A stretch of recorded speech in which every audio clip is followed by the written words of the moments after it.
আমি দীর্ঘ ৯ মাসে এত বেশি পরিশ্রম করেছি আমার কেকের বিজনেসটাকে এগিয়ে নেওয়ার জন্য। আমি ভুলেই গিয়েছিলাম আমি একজন রক্তে মাংসে গড়া মানুষ।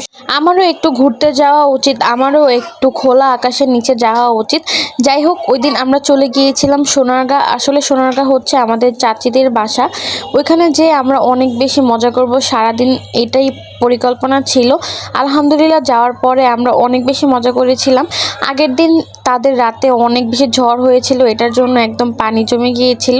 তারপর যাওয়ার সাথে সাথে আমরা নাস্তা করে নিই, আর নাস্তা করে তারপর আমরা আবার একটু হাঁটতে বের হই। কারণ গ্রামে যাওয়ার পর কিন্তু ঘরে বসে থাকতে একদমই ভালো লাগে না, বাইরে একটু ঘোরাঘুরি করলে অনেক বেশি ভালো লাগে। এটার জন্য আমরা সবাই বের হয়ে গিয়েছিলাম। এই খালটা কিন্তু আগে প্রচুর পানি ছিল, এখন একদম শুকিয়ে গিয়েছে খালটা। তারপর আমরা একটুখানি ফসলের জমির ওইখানে যাচ্ছিলাম। আসলে গ্রামে যাওয়া মানে একটু ক্ষেত খামারে গেলে সেটাই ভালো লাগে। তারপর ওইখান থেকে আমরা আবার আসলাম বাসায়, এসে আবার হাত মুখ ধুয়ে কিছু আম ফল খাওয়ার পর তারপর আমরা গিয়েছিলাম সোনারগাঁ জাদুঘরে। আর কি ওইখানে যাওয়ার পথে তোমাদের সাথে সব কিছু শেয়ার করব। ছোটোবেলায় কিন্তু প্রায় আমরা সোনারগাঁ জাদুঘরে যেতাম আমার আব্বুর সাথে। তারপর চাচ্চুর বিয়ে হওয়ার পরও আমরা প্রায় অনেকবার গিয়েছি। মাঝখানে 4-5 বছর আর একদমই যাওয়া হয়নি আমার বিয়ের পরে। এটার জন্য ভাবলাম একটু সোনারগাঁ জাদুঘরটা দেখে আসি কেমন হয়েছে। আগে তো একরকম দেখেছি, এখন দেখতে কেমন হয় সেটা একটু দেখতে যাচ্ছিলাম। আর এই যে এখন কিন্তু আমরা সবাই সোনারগাঁ জাদুঘরে চলে গিয়েছিলাম। এখানে আমরা যে কজন মানুষ ছিলাম সেই কয়টা টিকিট কেটে তারপর ভিতরে প্রবেশ করলাম।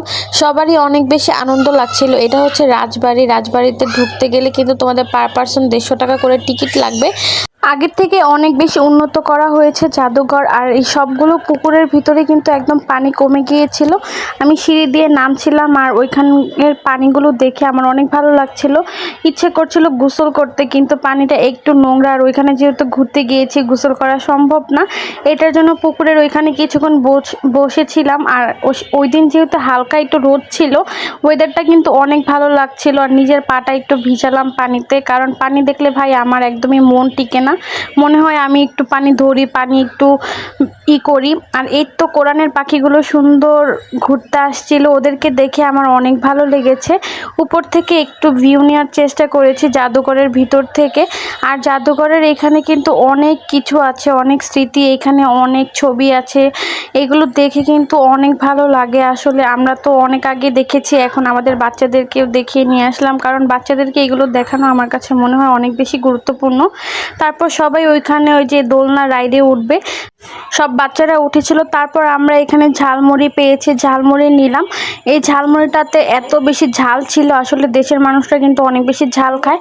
তারপর ঝালমুড়ি এগুলো খাওয়ার পর কিন্তু আমরা বাসায় চলে যাব। আর বাসায় যাওয়ার কিছুক্ষণ পরে কিন্তু বৃষ্টি শুরু হয়েছিল। এই বৃষ্টিতে কিন্তু আমরা সবাই ভিজেছি, অনেক বেশি মজা করেছি। আজকের ভিডিওটি এই পর্যন্তই। আশা করি তোমাদের ভালো লেগেছে। ভালো লাগলে অবশ্যই লাইক কমেন্ট শেয়ার করে দিবে। আল্লাহ হাফেজ।